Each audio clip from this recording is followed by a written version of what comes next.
अगर तुम्हारे पास टैलेंट कम है तो भी तुम सक्सेस हासिल कर सकते हो। तुम जिस फील्ड में भी हो उस फील्ड के तुम टॉपर बन सकते हो। क्या लगता है तुम्हें ये बात सही है?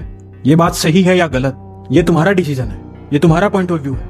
मेरा पॉइंट ऑफ व्यू है कि ये बात बिल्कुल सही है, लेकिन पूरी तरह नहीं। सबसे पहले ये समझना है ये बात सही कैसे है कि एक कम टैलेंट वाला इंसान भी सक्सेस हासिल कर सकता है। इसके लिए बचपन में एक कहानी सुनाई जाती थी कि एक खरगोश था और एक कछुआ था। उन दोनों के बीच रेस हुई और खरगोश जाके सो गया और कछुआ जीत गया। उससे ये समझाने की कोशिश करी गई कि कंसिस्टेंसी एक वो चीज है जो तुम्हारे गोल को झुकने के लिए मजबूर कर देगी। तुम उस फील्ड के टॉपर बन जाओगे। अगर तुम किसी फील्ड में कंसिस्टेंसी से एक एक्सट्रीम वाली मेहनत करते हो तो तुम डेफिनेटली उस फील्ड में कुछ यूनिक जनरेट कर दोगे और तुम्हें सक्सेस हासिल करने से कोई रोक नहीं पाएगा।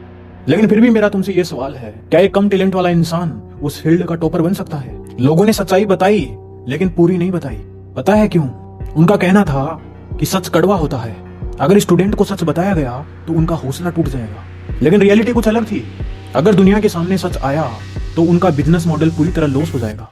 इंडिया में सबसे बड़ी एग्जाम आईएएस की मानी जाती है। तुम्हें पता है 2025 में कितने कैंडिडेट ने अप्लाई करा? 1 मिलियन से भी ऊपर। लेकिन सिलेक्शन सीट कितनी है? Only 1000 seat.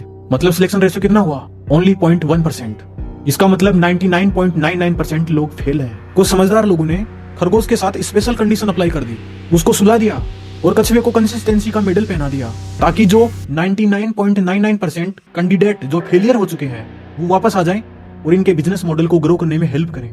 तुम्हें लगता है ना मोटिवेशन कुछ नहीं कर सकता? जब आईएएस जैसे इंटेलिजेंट लोगों को बेवकूफ बनाया जा सकता है तो तुम्हारी और मेरी तो क्या ही औकात है। तुमने कभी देखा है ऐसा कि किसी कोचिंग के अंदर जिन बच्चों का, जिन स्टूडेंट का बैड परफॉर्मेंस चल रहा है, उन्हें वो ये बोले कि बेटा तुम्हारा परफॉर्मेंस सही नहीं है, तुम ये एग्जाम क्रैक नहीं कर पाओगे, तुम किसी दूसरे एग्जाम की तैयारी कर लो, ताकि तुम अपना टाइम और पैसा बर्बाद नहीं कर पाओ।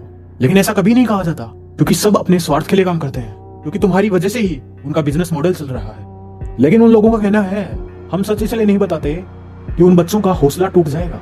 अगर सच सुनना तुम्हें तोड़ देता है तो तुम मूर्ख हो।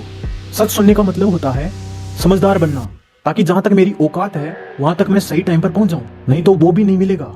मैं एक्चुअल में तुम्हें जो समझाने की कोशिश कर रहा हूं उसे मैं कंसाइज कर रहा हूं, तुम्हें पूरा खेल समझ में आ जाएगा। किसी भी फील्ड में सक्सेस हासिल करना 3 चीजों के कॉम्बिनेशन पर डिपेंड करता है। उस फील्ड की स्पेसिफिक एनर्जी प्लस मेहनत plus time, that is rule of success. अगर तुम्हारे पास किसी फील्ड की यूनिक एनर्जी है, उसकी स्पेसिफिक एनर्जी है और तुम एक एक्सट्रीम वाली मेहनत करते हो, तो एक टाइम जरूर आएगा जब तुम उस फील्ड के टॉपर बन जाओगे। लेकिन तुम्हारे पास उस फील्ड की स्पेसिफिक एनर्जी नहीं है और तुम एक्सट्रीम वाली मेहनत करते हो, तो तुम केवल एक एवरेज रिजल्ट ही जनरेट कर पाओगे। तुम उस फील्ड के टॉपर नहीं बन सकते। जैसे सचिन तेंदुलकर का बेटा कभी सचिन तेंदुलकर का रिकॉर्ड नहीं तोड़ सकता, चाहे वो कितनी ही मेहनत क्यों ना कर ले।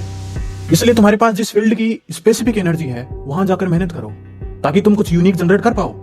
लेकिन इसका मतलब ये नहीं है कि तुम जिस फील्ड में खड़े हो उस फील्ड की एनर्जी तुम्हारे पास नहीं है। हो सकता है तुमने अपनी मेहनत को एक्सट्रीम लेवल पर लेके नहीं गए अभी तक। दूसरा, अभी वो टाइम ही नहीं आया जब तुम उस फील्ड के टॉपर बनोगे।